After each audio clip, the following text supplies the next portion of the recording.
Kaya grabe kitang-kita yung hinostage po nila kami, ayaw nilang papasukin. Eh dyan po kami nakatira, ayaw nilang palabasin. Anong gusto nilang gawin pala sa amin? Papatayin ba nila isa-isa? Lalapitan natin ang mga pulis. Eto na po pulis. Magdamag na kayo nandito sa KOJC, ayaw nyo pa rin kaming tigilan. Mga animal. Justisya! Justisya! Justisya! Duterte! Duterte! Duterte! Gusto ba nilang dumanak yung dugo? Eh nakita nyo wala pong mga armas yan. Tataniman nila ng mga ano. Itong ginagawa nila ngayon na ka-Eric, no? This is an all or nothing action by this Bangag administration. Dahil nga, there was a very embarrassing fumble doon sa pag-alis ni Alice Go. And to redeem themselves, gustong-gusto talaga nilang hulihin si Pastor Kibuloy na it has been proven so many occasions na talagang wala dyan. Nagtatangkang gumamit ng tear gas muli itong mga kapulisan, Ina. Bukas sasabihin nila, baliktad na sa media. Okay, babasahin ko lang po ang komentaryo ni Armand Ocampo. Leaders of Catholic Church and INC, nasaan kayo?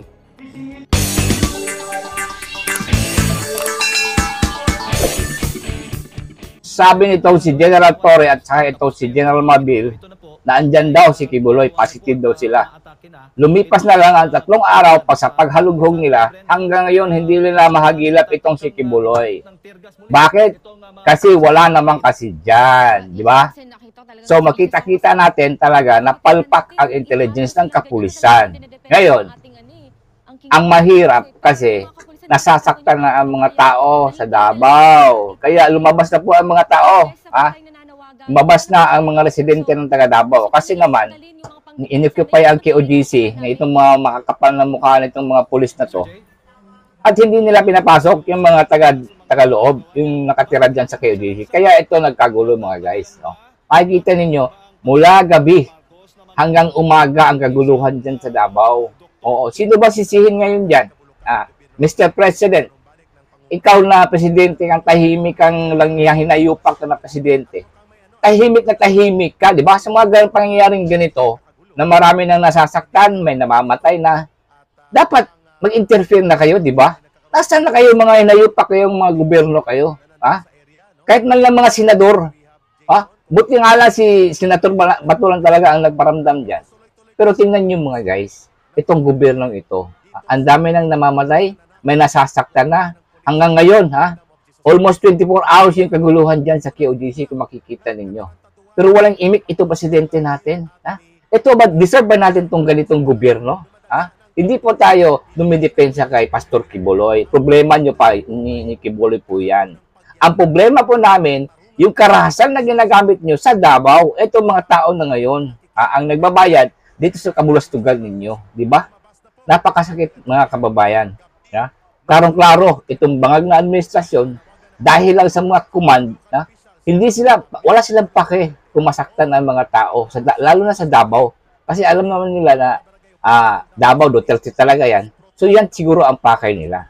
So makikita ninyo dito mga guys, ano kaya ang epekto ng tourism? Example, tourism sa Davao. Grabe ng kaguluhan. Siyempre, bababa yung tourism. Yan ang hirap dyan. Ito, Marbel, Torre, diwata ka, demonyo kang diwata ka. Makinig kayo. Andyan ba talaga si Kibuloy? Meron na kayong equipment, lahat-lahat na hanggang ngayon, 3 araw na.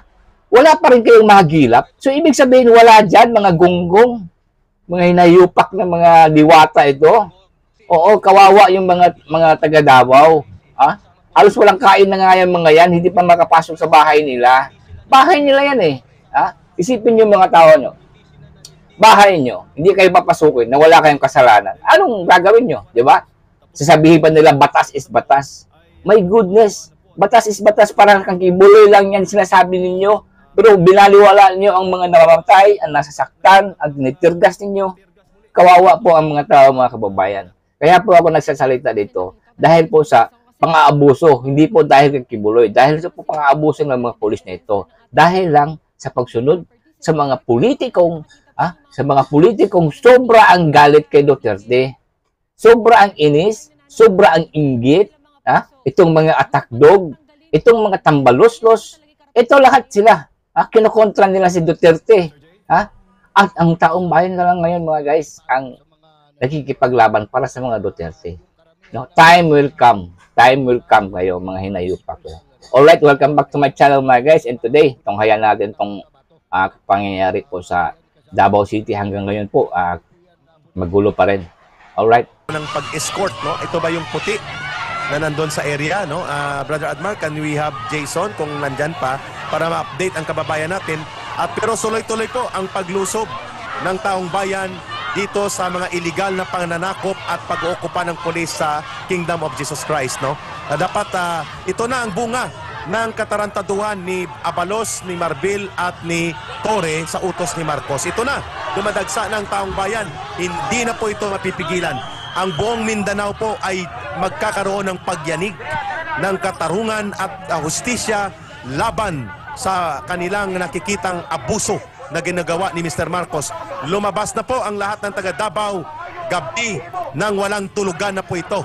At nananawagan na po tayo sa mga local officials, Mayor Paulo Duterte, all city councilors, vice mayor at mga barangay officials ng Davao City.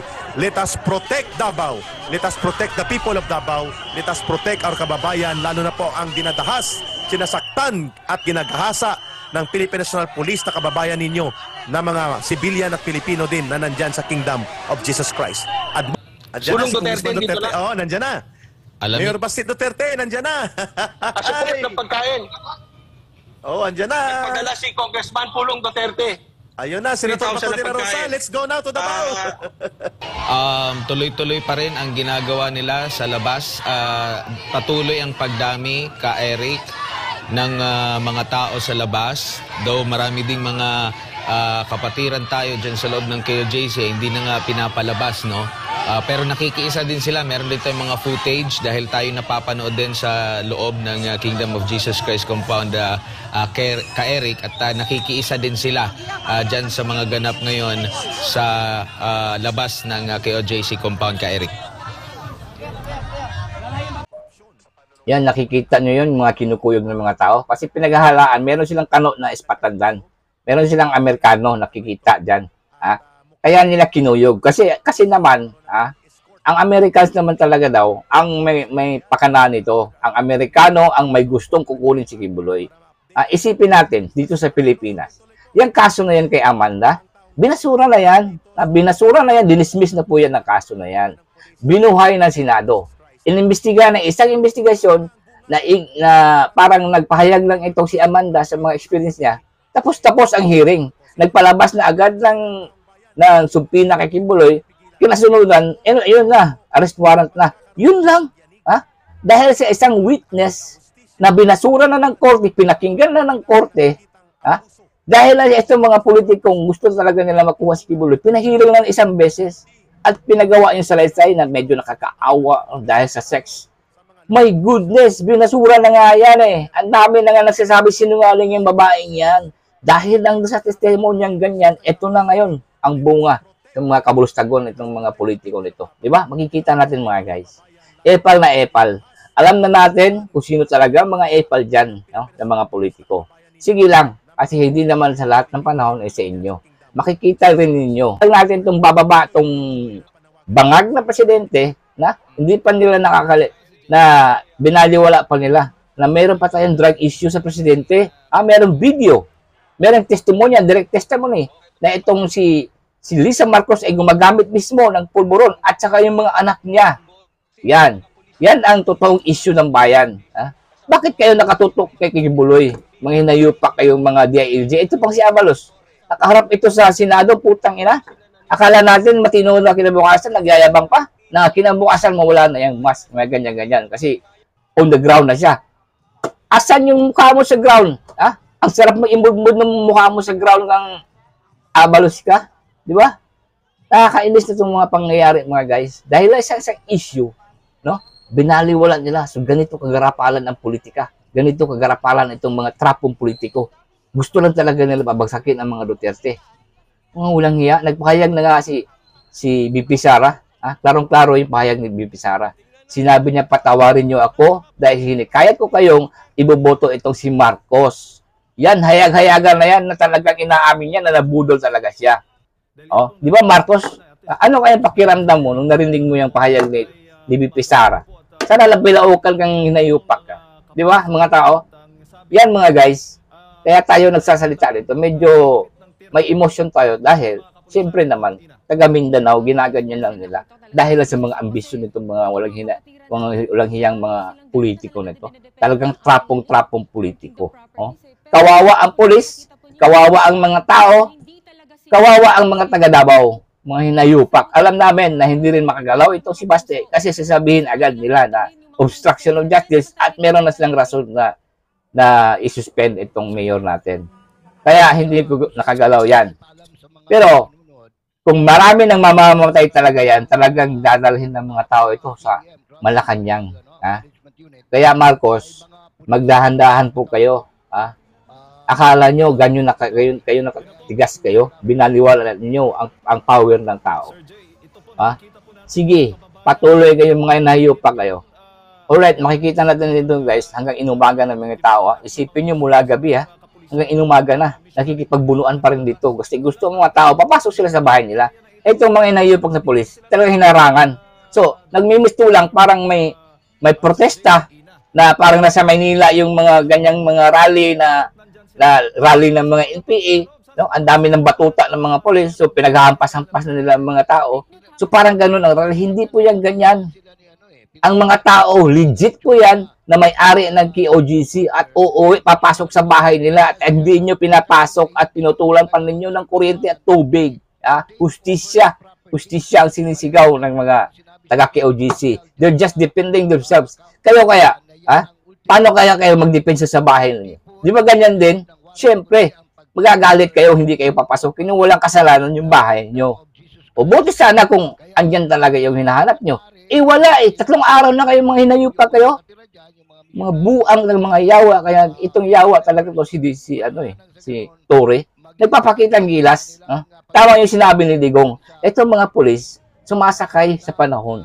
Pag ganitong panahon, nagpapakita ng gilas. Nagpapadala kang batalyon-batalyon ng mga sundalo. Kasi mga ambisyon din yung mga putang inang mga pulis na to may mga ambisyon to. Kaya din kayong mga basher, yung mga pagmumukha nyo, sasabihin nyo, baka makatakas. Wala kayong basihan. Kung merong isang nagpahayag na positive nakikita, yan sasabihin natin na may makatatakas. Isa pa tong mga media, bias na media, yung mga headlines nila, binabantayan ng pulis, baka makatakas. Anong makatakas? Tsaka ka maggamit ng term na makatakas kung sigurado at physical nakikita nyo ang tao andyan. Wala Anong itatakas? Di ba? Mga gago tong mga media na to. Ito na nga lang mga guys, ang alboroto ng mga tao. Makikisabay pa tong mga loyalista. Alam naman natin na wala din kayo, aabot ng panahon, may scratch din kayo. Kasi syempre, pagdating ng eleksyon, siguradong landslide yung mga Duterte. Sigurado yan. Kayo, sa administrasyon, sino pinagmamalaki nyo ngayon? Sino? Si Hontivirus? Si Tambaluslos? Ako, lalampaso ng mga tao yan. Sino pang pinagmamalaki nyo dyan? Kaya, maghinay-hinay kayo. Dahil, ang karma darating. Hindi makakalimutan ng Panginoon yung mga kasamaan na ginagawa ninyo. Kaya tayo mga guys, kaya nagre-react tayo sa mga ganito. Kasi baka naman, mangyayari dito sa syudad natin. Di ba? Ayaw natin mangyaring ganyan. Sinasabi nila, kinakantsawan pa nila ang people power daw na walang sumasama. Alam nyo, kinakantsawan nyo ang power ng tao.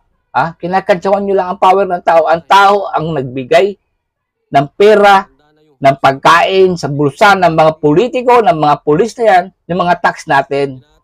Tapos kakantsawan nyo lang ng ganyan. Kung wala kayong magandang masasabi, tumahimik na lang kayo. Tumahimik na lang kayo. Kasi wala rin magla-like sa mga comments nyo. Wala, dead na ka lang din ka. Para kang baliwala sa mundo. Kayo mga basher, para kayo baliwala sa mundo. Pag makikita nyo, walang kahit isang like sa mga comments nyo, baliwala kayo sa mundo. Para kayong you're just like an earthworm. Baliwala lang talaga ng mga tao. O, di ba? Alright. Patuloy po tayong magbabantay dito sa mga kablustugan ng mga gobyerno, mga guys, lalo na itong bangag ng gobyerno. Hindi natin kakalimutan na meron pang drug issue ito. Meron pa itong sakit katibinag. Sana maimbestigahan to. Alright. Thank you for watching, mga guys, and don't forget to like and subscribe.